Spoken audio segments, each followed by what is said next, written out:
Good morning, my friends and family. Welcome to the Ashes to Rubies podcast and live stream. Hello, Vicky. Hello. Good morning. I want to make you a promise today. That's not a. I don't know if it's a good idea to make promises. Is it? I'm not like making a blood pact. Okay. Like, what's your promise? I'm not gonna cut my finger or anything. What's your promise? My promise is that I will put up the tree tonight. Oh, that's and fun. I need to go Christmas shopping. I realize, and I feel that somehow your list is getting longer and longer. Don't buy me stuff. No, you're very needy in the last little while. I'm actually not. Yep. Oh, really? When you go outside? Oh. You didn't wear a jacket yesterday. Why? Because I was wearing a big sweater. And I don't have a jacket that fits. You don't have a jacket sweater. that fits. Did you see what I wore in the evening? I wore a jacket over the sweater. It looked silly. So anyway, and then what do you wear on your feet? Really, I got stuff to wear. You don't. I do. I wore my Blundstones. Yeah. Do they have any tread? No. No. Okay. So now we're at coats. And I feel like you can retread Blundstones. Like you can retread tractor trailer tires, but I highly doubt that Blundstones are treadable. I'm gonna go check. I think you can. But you can retread anything, just glue stuff on. No, you can get a whole new sole put on the bottom. A whole new sole? Yes. I don't know if it'll. So you are gonna bring up the tree and assemble it. Will you fluff the branches? My promise made is going. I'm just curious. Because if you try to fluff the branches, like just start the ones at the front. You don't have to do the ones at the back. Then I will also fluff the branches. I shouldn't have said anything. Oh, I'm so excited. Because then, I don't get home late. There are people that have had their tree up for a month already. I know. I don't get home till late. The last 2 years, I've had the tree in November. I know you have. And it was exciting. It felt exciting. Once the tree gets up, I will decorate it. It could be up till Super Bowl, though. I can decorate it tomorrow at dinner time. Or Easter. No, we have a rule that it has to be done before Easter. That I have to take the tree down before Super Bowl. Because I like to have people over for Super Bowl. Do you? You like that? I do. I usually plan a Super Bowl party. You're always like, what? When's Super Bowl? And I'm like, no, I do that with the Grey Cup. Over. Oh yeah, I like to have people over Super for Grey Bowl. Cup too. I'm pretty sure I know what day. I like to have people over for Super Bowl and Grey Cup because I really like those kinds of foods. Okay. I do. I like those chips and nachos and wings and chicken fingers. Yes. Let's crush this morning. Okay. Get our morning meditation on. What do you got for us today on the 12th? Oh, today's December 12th. All right, so. But I do have another present in mind that you've never. You need to stop. Mentioned. Because I literally have no idea. I don't. So we got coat, boots, I have no desire socks, to shop. Underwear. I don't have any and then desire to shop. I have another present that I have to buy. Clergymen speak of spiritual fellowship of the church. What? Clergymen. Clergymen speak. So clergymen talk about the spiritual fellowship of the church. This is much closer to the traditional AA way than mere group therapy. So this is saying that AA and those kinds of 12-step groups are not group therapy. Mm-hmm. Such a fellowship is based upon a common belief in God and a common effort to live a spiritual life. We try to do this in 12-step groups. We also try to get down to the real problems in each other's lives. We try to really open up to each other. We have a real desire to be of service to each other. We try to go deep down into the personal lives of our members. Do I appreciate the deep personal fellowship of 12-step program? Meditation for the day. Love and fear cannot dwell together. By their very natures, they cannot exist side by side.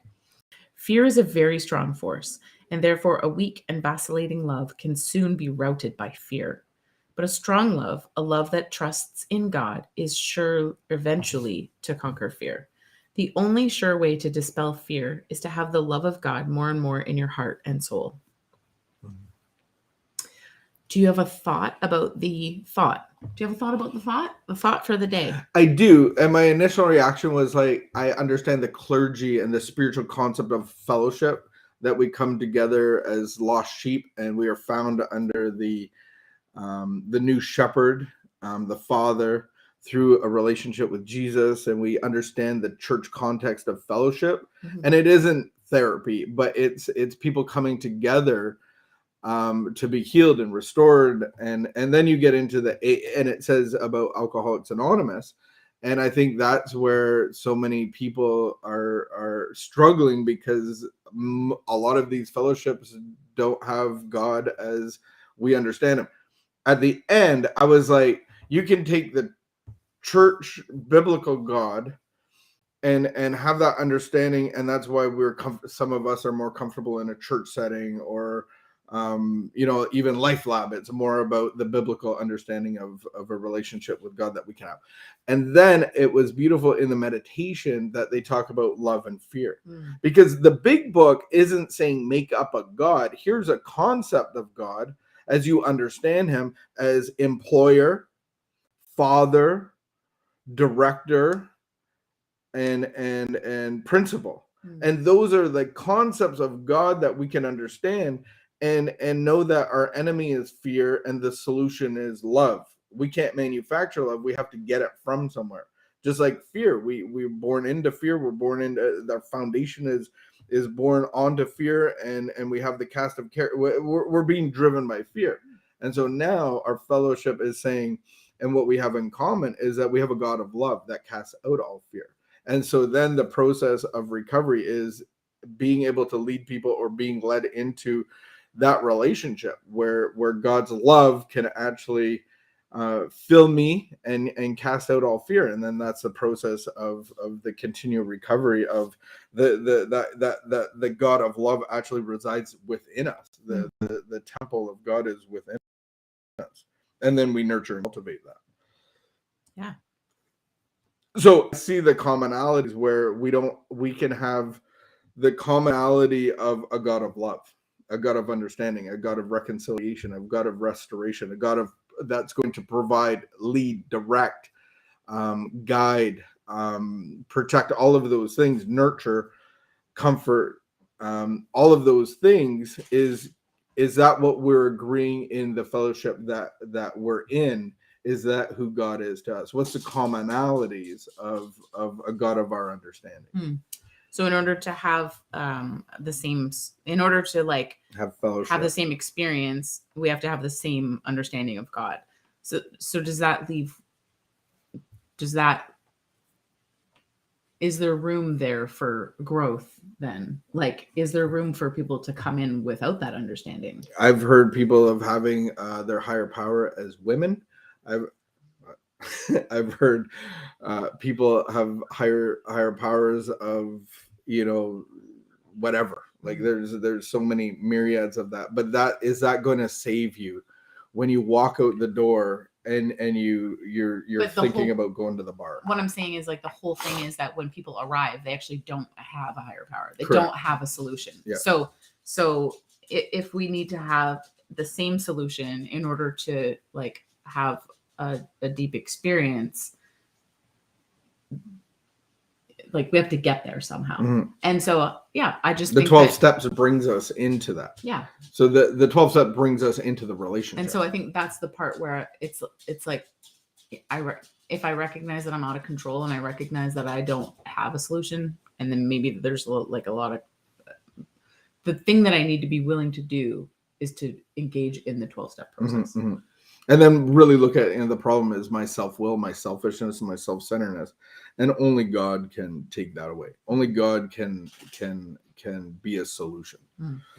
And so if you're at that point, if you're at the point of like, my self-will is driving my life into the dumpster, and I want to have a new experience, and I want to experience the love of God, I just invite you into coming. Like, I think people come in the door and they have this sobriety, 5 days, 10 days, 30 days, 40 days, 80 days. And I think that God's grace is there, and God's grace has separated you from alcohol, but you have to move into the relationship to maintain that. And so God's job is to separate you from alcohol and your selfishness.